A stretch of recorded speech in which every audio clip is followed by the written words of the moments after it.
Good morning students. Saint Angels की online class में आज हम क्षितिज गतखंड से अपने लास्ट चैप्टर 17 भदंत आनंद कौशल्यायन के बारे में पढ़ेंगे, जिनकी रचना है संस्कृति।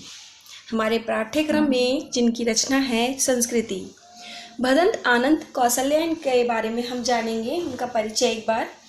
प्रसिद्ध बौद्ध भिक्षु, गांधी भक्त तथा इतिहासकार भदंत आनंद कौशल्यायन का जन्म सन 1905 में पंजाब के अंबाला, जिसे अब हरियाणा में है, जिले के सोहाना गांव में हुआ था। उन्होंने प्रारंभिक शिक्षा प्राप्त कर बौद्ध धर्म अपना लिया और बौद्ध भिक्षु बन गए। बौद्ध भिक्षु के रूप में उनका कार्य सराहनीय था। उन्होंने देश विदेश का काफ़ी भ्रमण किया, मतलब वो देश विदेश घूमते रहे।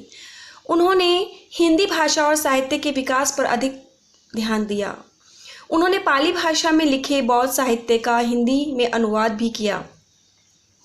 वे हिंदी साहित्य सम्मेलन प्रयाग और राष्ट्र भाषा प्रचार समिति से सचिव के रूप में जुड़े रहे। कौशल्यायन जी गांधी जी से विशेष रूप से प्रभावित थे। उन्होंने गांधी जी के साथ वर्धा में एक लंबा समय बिताया। घुमक्कड़ होने के कारण उनके यात्रा वर्णन और पर्यटन संस्मरण आदि अधिक प्रभावी बन पड़े हैं। सन 1988 में उनका स्वर्गवास हो गया।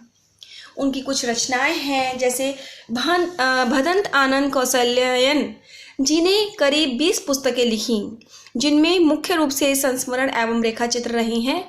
उनकी कुछ प्रमुख रचनाएं निम्नलिखित हैं। भिक्षु के पत्र जो भूल ना सका, भिक्षु के पत्र जो भूल ना सका,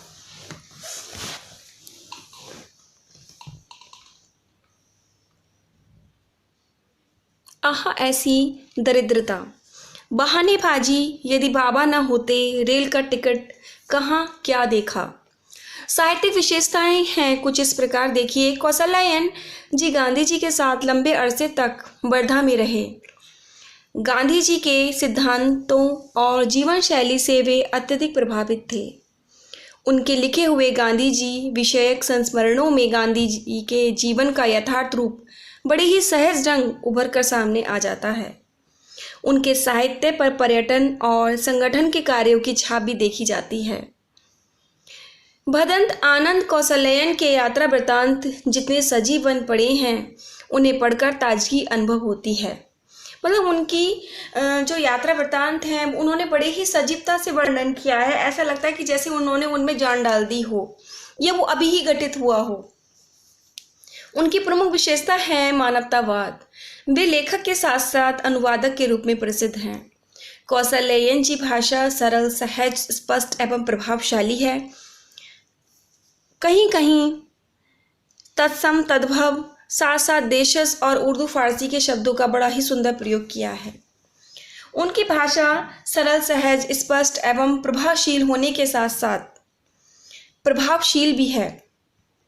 वह अपना प्रभाव लोगों पर बड़ी स्पष्टता के साथ छोड़ती है। उनकी भाषा इतनी सरल है कि वो अपना प्रभाव दूसरों के पर बड़ी आसानी से छोड़ जाती है, जिससे कि सुनने वाले या पढ़ने वाले उसको उनकी भाषा या उनकी कहानियों या उनकी रचनाओं के प्रति आकर्षित होते हैं। उनके द्वारा प्रस्तुत हुए भाव बड़ी आसानी से समझ जाते हैं। उन्होंने वर्णनात्मक शैली के साथ साथ आत्मकथात्मक एवं संवादात्मक शैली का आकर्षक प्रयोग किया है। देखिए, उन्होंने अपनी रचनाओं, अपने पाठ में किस चीज़ का वर्णन किया है। उन्होंने अपनी रचना का नाम दिया है संस्कृति। संस्कृति नामक पाठ में लेखक ने सभ्यता और संस्कृति के माध्यम से बताया है कि प्रयास किया है। उन्होंने बताने का जो प्रयास किया है कि आज बहुत से व्यक्तियों को ना सभ्यता का पता है और ना ही संस्कृति का, किंतु वे संस्कृति के नाम पर समाज में भ्रम फैला रहे हैं।